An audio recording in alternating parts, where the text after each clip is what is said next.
Hi friends, మనం ఈరోజు వీడియోలో ఎగ్ ఫ్రైడ్ రైస్ ఎలా చేయాలో చూద్దాం. ముందుగా ప్యాన్ తీసుకుని అందులో ఆయిల్ హీట్ చేసుకుందాం. ఒక 2 స్పూన్స్ ఆయిల్ తీసుకుందాం. ఆయిల్ హీట్ అయిన తర్వాత పచ్చిమిర్చి వేసుకుందాం.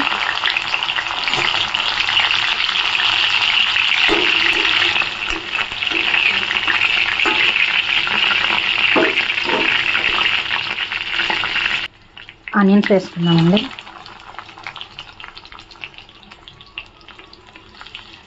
ఆనియన్స్ త్వరగా వేగడానికి కొద్దిగా సాల్ట్ యాడ్ చేసుకుందాం.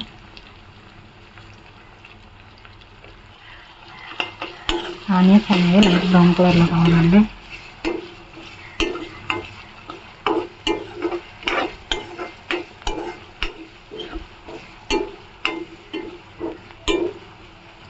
లైట్ బ్రౌన్ కలర్లో వచ్చినాక వేయించుకుందాం.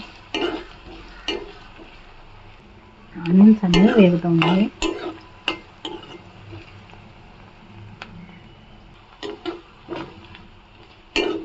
ఆనియన్స్ అనేవి కొంచెం ఎక్కువసేపు సిమ్లో పెట్టి వేయించుకుంటే ఫ్రైడ్ రైస్ అనేది చాలా టేస్ట్గా వస్తుందండి.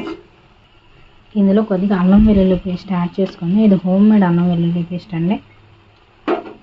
మనం ముందుగా అల్లం వెల్లుల్లి పేస్ట్ ఎందుకు యాడ్ చేసుకుంటున్నామంటే, చివరిలో యాడ్ చేసుకోవడం వల్ల ఇంట్లో చేసుకున్న అల్లం వెల్లుల్లి పేస్ట్ పచ్చివాసన వస్తుంది. పచ్చివాసన పోవడానికి మనం ముందుగానే యాడ్ చేసుకుంటాం. మొత్తం పచ్చివాసన అంతా పోయేదాకా బాగా కలుపుకొని బాగా వేయించుకోవాలండి. అల్లం వెల్లుల్లి పేస్ట్ పచ్చివాసన అంతా పోయేదాకా వేయించుకోవాలి.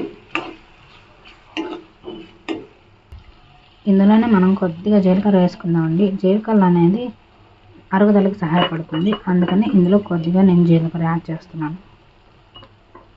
ఈ ఆనియన్స్ అల్లం వెల్లుల్లి పేస్ట్ బాగా మిక్స్ అయిన తర్వాత టమాటో యాడ్ చేసుకుందామండి. టమాటో కూడా మనకు బాగా మిక్స్ అవ్వాలి, బాగా ఉడకాలండి. టమాటా ఇది కొంచెం ఎక్కువ టైం పెడుతుంది. మనం సిమ్లో పట్టి ఉడికించుకోవాలి, లేకపోతే ఇది అడగంట పుడుతుంది. టమాటా అనేది బాగా మిక్స్ అయ్యి బాగా ఉడకాలండి. ఇది బాగా మిక్స్ అయిపోయిందండి. ఇట్లా తిప్పుకుండా ఉండాలి, లేకపోతే అడగంట పోతుంది. ఇందులో మనం ఒక 2 ఎగ్స్ యాడ్ చేసుకుందాం.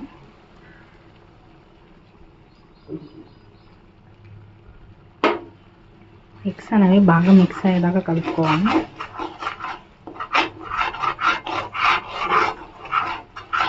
ఎగ్స్ అనేవి బాగా మిక్స్ అయ్యేదాకా కలుపుకోవాలండి. బాగా మిక్స్ చేసుకోవాలి. కొంచెం ఎగ్స్ మిక్స్ చేసుకునేటప్పుడు స్టవ్ అనేది మీడియం ఫ్లేమ్లో పెట్టుకోవాలి. ఎగ్స్ అనేవి బాగా మిక్స్ అవుతాయి అన్నమాట.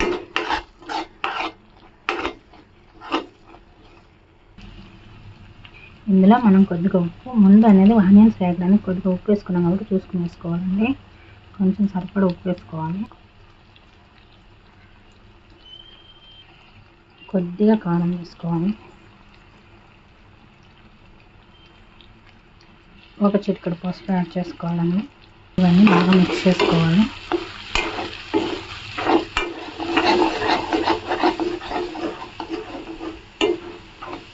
ఇవన్నీ బాగా మిక్స్ చేసుకోవాలండి. ఇందులో కొద్దిగా గరం మసాలా పౌడర్ కూడా యాడ్ చేసుకోవాలి. ఇవన్నీ యాడ్ చేసి బాగా మిక్స్ చేసుకోవాలి. ఇప్పుడు కొంచెం కర్రీ లీవ్స్ యాడ్ చేసుకోవాలి. ఇవి కూడా మిక్స్ అయిన తర్వాత ఇప్పుడు మనం రైస్ యాడ్ చేద్దామండి. ఇందులో మనం రైస్ యాడ్ చేసుకుందాం. రైస్ వేసుకుంటూ బాగా మిక్స్ చేసుకోవాలి. ఆ రైస్ యాడ్ చేసి బాగా కలుపుకోవాలండి.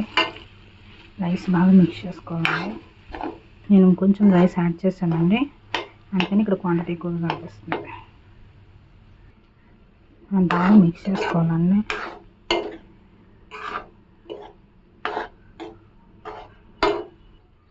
మనకు ఫైనల్గా ఫ్రైడ్ రైస్ అనేది రెడీ అయిపోయిందండి. ఎంత టేస్టీగా ఉండే ఫ్రైడ్ రైస్ మనకు రెడీ అయిపోయింది. నేను సర్వ్ చేసుకుని ఇక తినేయచ్చు.